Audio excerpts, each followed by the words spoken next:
Ngunit ang lahat ng umaasang maituturing na matuwid sa pamamagitan ng pagsunod sa kautusan ay isinumpa na ng Diyos. Sapagkat sinasabi sa kasulatan, isinusumpa ang sinumang hindi sumusunod sa lahat ng nasusulat sa aklat ng kautusan. Malinaw na walang taong ituturing na matuwid sa harap ng Diyos sa pamamagitan ng pagsunod sa kautusan. Dahil sinasabi sa kasulatan, ang taong itinuring na matuwid ng Diyos dahil sa pananampalataya niya ay mabubuhay. Ang kautusan ay hindi nakabatay sa pananampalataya.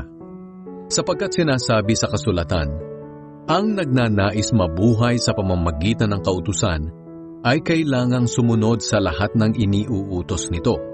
Ngunit hindi natin masunod ang lahat ng iniuutos ng kautusan, kaya sinumpa tayo ng Diyos. Pero ngayon, tinubos na tayo ni Kristo sa sumpang ito. Sinumpa siya alang-alang sa atin, dahil sinasabi sa kasulatan, isinumpa ang sinumang binitay sa puno. Ginawa ito ng Diyos para ang pagpapalang ibinigay niya kay Abraham ay matanggap din ng mga hindi Hudyo sa pamamagitan ni Kristo Jesus, at para matanggap natin ang ipinangakong Espiritu sa pamamagitan ng pananampalataya.